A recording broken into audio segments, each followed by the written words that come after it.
नमस्कार, मैं हूं मिलिंद खांडेकर और आप देख रहे हैं साप्ताहिक सभा। बिहार विधानसभा चुनाव नवंबर में होना है, मतलब 4 महीने में कह लीजिए या 150 दिन के अंदर-अंदर ये चुनाव हो जाना है। और सबके मन में सवाल यही है कि बिहार में इस बार चुनाव कौन जीतेगा? सी वोटर का एक ट्रैकर चल रहा है, हर महीने, हर 15 दिन में उसमें ये सर्वे किया जाता है कि किसको बढ़त मिल रही है।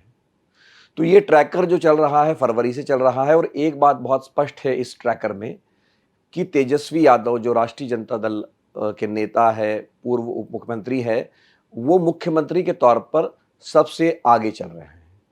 दूसरे नंबर पर जो रस्साकशी है वो प्रशांत किशोर में है, जो कि नई पार्टी लेकर आए हैं जनसुराज, और नीतीश कुमार जो अभी मुख्यमंत्री हैं।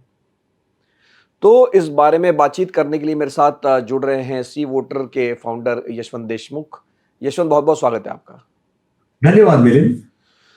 तो यशवंत, अभी मैंने आपके जो आंकड़े देखे फरवरी से लेके जून के तीसरे हफ्ते में जो सबसे ताज़ा सर्वे हुआ है, तो एक बात बहुत स्पष्ट है कि तेजस्वी यादव नंबर 1 बने हुए हैं लगातार।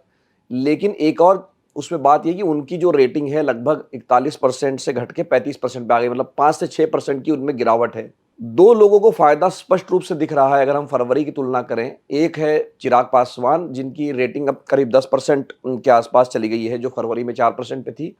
और प्रशांत किशोर जो 15% पे थे वो अब 18% पर आ गए हैं और इस बार तो वो नीतीश कुमार से भी आगे निकल गए हैं। तो नीतीश कुमार की जो रेटिंग है कमी मोटा-मोटा वो 17-18% पर बनी हुई है। तो ये क्या हम समझे, ये जो आंकड़ा आपने जो अपना ट्रैकर है, मंथली ट्रैकर, उसमें जो पेश किया है, इसको अब हम किस तरह से समझे इस आंकड़े को? मिलिंद, पहली चीज तो मुझे ये लगता है कि जैसे एक एंटी इनकम्बेंसी सेंटिमेंट होता है जब बिल्ड करता है, या उकताहट होती है बिल्ड करती है, तो उस उकताहट को विपक्ष के नेता या विपक्ष की पार्टियां पूरी तरह अपनी तरफ अगर खींचने में कामयाब हो जाती हैं तो सत्ता परिवर्तन का एक आभास आने लगता है।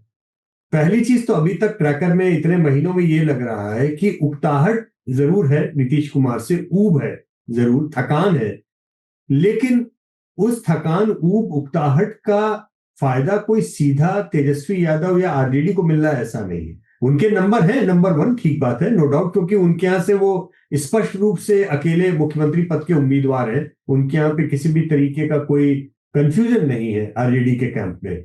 लेकिन उनके नंबर आगे बढ़ने के बजाय जो रिवर्स गियर में आ रहे हैं धीमे धीमे, ये उनके लिए चिंता का सबब होना चाहिए, क्योंकि चुनाव नजदीक आ रहा है और ऐसे में विपक्ष के वैक्यूम के हिसाब से, सत्ता परिवर्तन के हिसाब से उनके आंकड़े ऊपर जाने चाहिए थे, नीचे नहीं आने चाहिए थे। तो नंबर 1 बने रहना एक अलग बात विषय है, उसमें उनको खुशी, वो अपनी सेलिब्रेट भी कर सकते हैं चीज को। लेकिन उन्हें ये कंटेक्स्ट देखना पड़ेगा कि सामने वाला जो अलायंस है उसमें नीतीश कुमार के नंबर, सम्राट चौधरी के नंबर, चिराग पासवान के नंबर, ये नंबर जब आप सारे जोड़ दीजिए तो वो नंबर मिलके क्या कहते हैं। क्योंकि अंत में वोट अगर आप देखने की परिपाटी अगर आप समझे, तो जो कंफर्म नीतीश का सपोर्टर है, कंफर्म चिराग का सपोर्टर है, कंफर्म सम्राट चौधरी का जो सपोर्टर है, वो एनडीए अलायंस के पक्ष में ज्यादा वोट जाने की उसमें संभावना रहेगी, छिटकने की संभावना कम रहेगी।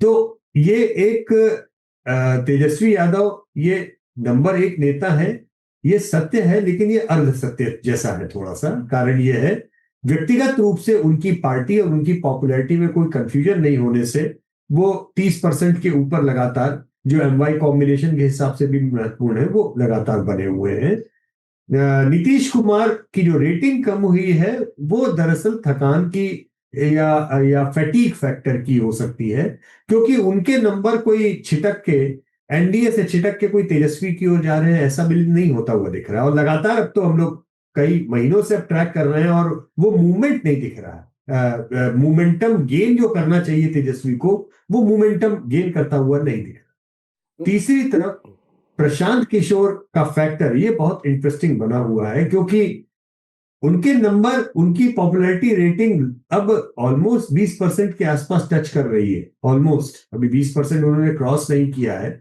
लेकिन वो मोमेंटम भी उनका घट नहीं रहा। ऐसा नहीं लग रहा है कि कोई जैसे तेजस्वी का मोमेंटम घटता हुआ दिख रहा है, कोई प्रशांत किशोर का मोमेंटम घट रहा है, ऐसा नहीं। उनका मोमेंटम न केवल मेंटेन्ड है, बल्कि थोड़ा थोड़ा थोड़ा सा ही सही, लेकिन वो आगे बढ़ रहा है। अब ये मोमेंटम में जो उनकी पॉपुलैरिटी है मिलिंद, प्रशांत की, और उनकी पार्टी के वोट, उनके कैंडिडेट के वोट और विनेबिलिटी, ये 4-5 अलग अलग चीजें हैं। इनको कतई इस पॉपुलैरिटी के नंबरों को कोई जन स्वराज पार्टी के वोट की तरह न माना जाए। वोट मान लीजिए तो सीट की तरह कैलकुलेट करने में थोड़ा सा अभी अभी उसको उस लिहाज से संभल के ही एनालिसिस करना बेहतर होगा। लेकिन एक नई पार्टी को लेकर के वो अगर ऑलमोस्ट 20%, 18, 18.5, और नीतीश कुमार से ज्यादा बेहतर उनके नंबर आ जाए, इनफैक्ट तेजस्वी के बाद में दूसरे सबसे अच्छे नंबर अगर किसी के आ रहे हैं, पीके के आ रहे हैं अगर पॉपुलैरिटी के, तो ये अपने आप में छोटी घटना नहीं है, छोटी बात नहीं। नहीं, ये जो आपने बात कही कि जब हम एनडीए के तीनों उम्मीदवारों को देखते हैं, सम्राट चौधरी, चिराग पासवान और नीतीश, तो वो 47% पर पहुंच जाता है। लेकिन अगर जैसे यही लॉजिक अगर मैं प्रशांत किशोर और तेजस्वी के आंकड़े जोड़ के देखूं, क्योंकि दोनों नीतीश कुमार के खिलाफ है या विपक्ष में है आप कह सकते हैं, तो वो भी आंकड़ा 52% की तरफ जाता है, दोनों को अगर हम जोड़ लेंगे। तो ये मतलब जो आप मतलब बहुत पोलराइजेशन है एक तरह से, अगर आप कह सकते हैं कि एनडीए के पक्ष में है या विपक्ष में है, कम से कम वो पोलराइजेशन बहुत क्लियर दिख रहा है।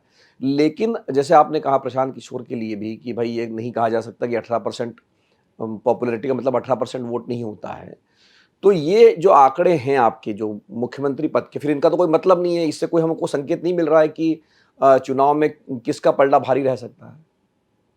नहीं, संकेत सीधे नहीं मिलते हैं, लेकिन इनडायरेक्ट संकेत तो मिले, आइडिया लगता है ना, क्योंकि पोलराइज पॉलिटिक्स आपने जब बात की, ध्रुवीकरण की जो बात की, उसमें दो तरीके की चीजें बिल्कुल स्पष्ट हैं।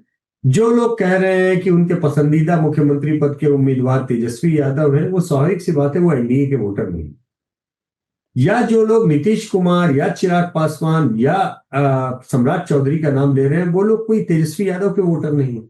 ये दो क्लैरिटी इन पोल्स की क्लियर। देखिए, जहां पे कंफ्यूजन आएगा या आता रहेगा बार बार, वो दरअसल पीके के सपोर्टर्स को है। क्योंकि पीके का जो सपोर्ट है मिलिंद, वो एक तरह से कास्ट एग्नोस्टिक है, या आप कह लें, या कास्ट एग्नोस्टिक से ज्यादा पोलराइजेशन एग्नोस्टिक आप कह लें, शायद वो सबके खिलाफ है।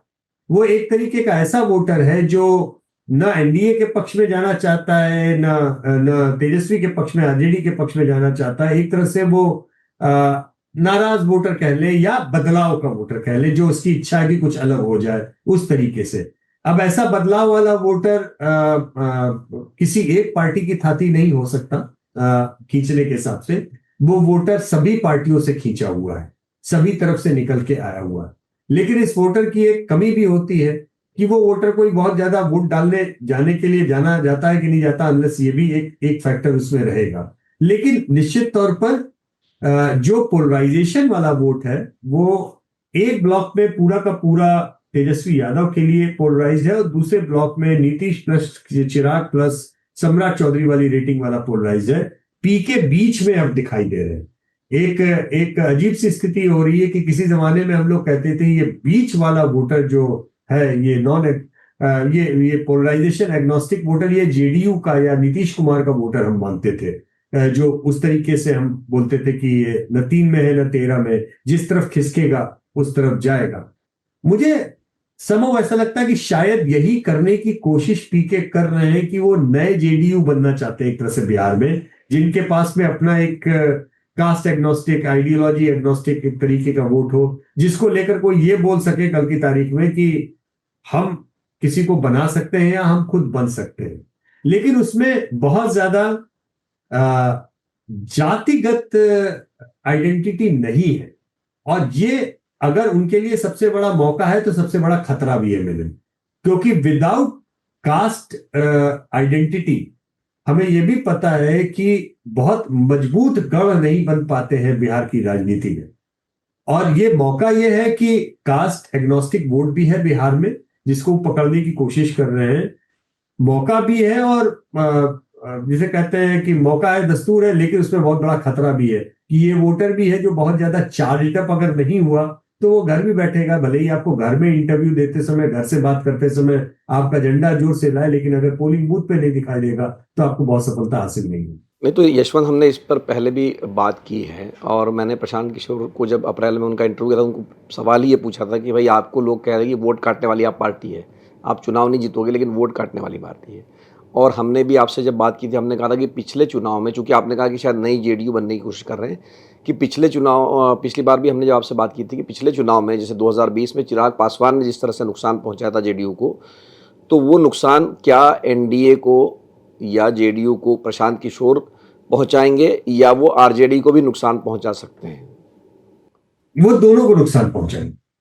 मेरा बहुत स्पष्ट मानना है, जितना मैं बिहार की राजनीति को समझता हूं, जेडीयू को वो उन जगहों पे ऐसे अपर कास्ट कैंडिडेट देकर नुकसान कर सकते हैं जहां पे बीजेपी का वोटर जेडीयू के कैंडिडेट को वोट नहीं देना चाहता होगा। उसी तरह आरजेडी के जगहों पे वो मुसलमान या ओबीसी कैंडिडेट ऐसे दे सकते हैं जो कि उन जगहों पे वोट वैसे काटे जहां पर एक किसी ऑप्शन की तलाश में हो। तो ये सोचना कि प्रशांत किशोर केवल जेडीयू को नुकसान पहुंचाएंगे, मुझे लगता है शायद ये सही आकलन नहीं होगा। प्रशांत किशोर अगर सभी पार्टियों की तरफ से वोट झटक रहे हैं तो मोस्ट प्रोबेबली वो जेडीयू को भी नुकसान कर सकते हैं और आरजेडी को भी नुकसान कर सकते हैं। जितना जितना मैं समझता हूं अपनी छोटी समझ में, केवल एक साइड वन साइडेड, जैसे चिराग पासवान का वन साइडेड नुकसान था जेडीयू के अगेंस्ट में, वैसा नहीं है मामला। ये उससे ज्यादा है। दो और सवाल हैं यशवंत मेरे। एक तो ये है कि जो आपने अलग-अलग वर्गों के बारे में, वर्गों से मेरा मतलब अलग-अलग कि सांसद से वो संतुष्ट हैं, सरकार से संतुष्ट है, मुख्यमंत्री से, प्रधानमंत्री से। तो जो मुख्यमंत्री नीतीश कुमार को भले ही पसंदीदा उम्मीदवार नहीं मान रहे हैं, लेकिन करीब 60% लोग जो हैं, वो उनके काम से या तो कुछ हद तक संतुष्ट है या पूरी तरह से संतुष्ट है। वहीं और ये नंबर लगभग बढ़ा ही है थोड़ा 1-8%, वो बदलाव नहीं हुआ है।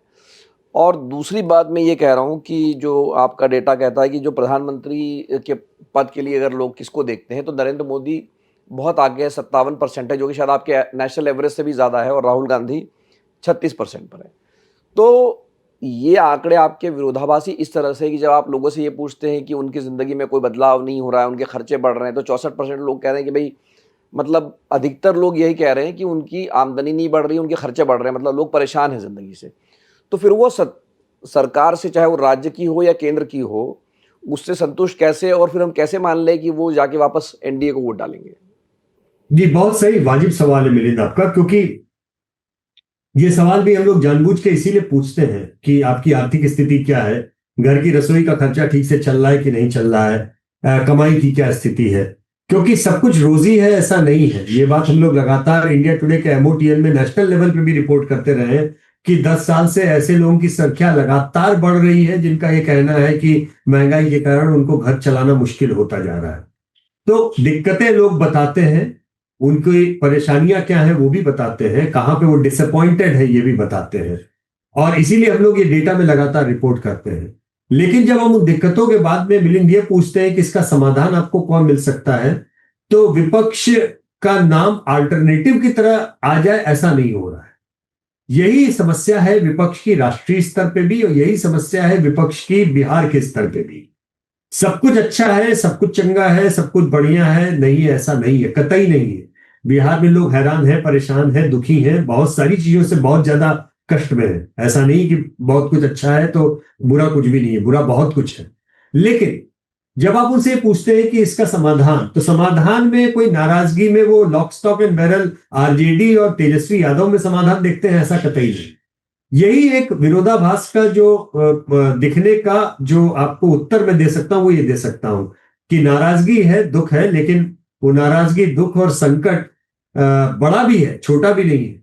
लेकिन उसका उत्तर, उसका निदान, उसका उपाय कोई विपक्ष बड़े तरीके से देने की कोशिश कर रहा हो या अल्टरनेटिव बन के खड़ा हो गया हो कि नहीं नहीं हम इसका उपाय करेंगे, ऐसा नहीं। आपको 5 साल पहले याद होगा मिलिंद, जब हम लोग ट्रैकर कर रहे थे डेली, और उस समय अंत के 1 महीने में जब हम लोग लगातार ये बात कर रहे थे कि कोई इसके ऊपर बात नहीं कर रहा है, बिहार में सबसे ज्यादा बेरोजगारी का मसला युवाओं के बीच में बहुत बड़ा मसला बन रहा है, और फिर तेजस्वी यादव ने उस मसले को उठाना शुरू किया था, और दिन दिन दिन दिन में हमने लास्ट के 3 हफ्ते में उनकी रेटिंग और उनके वोटों को बढ़ते हुए देखा था।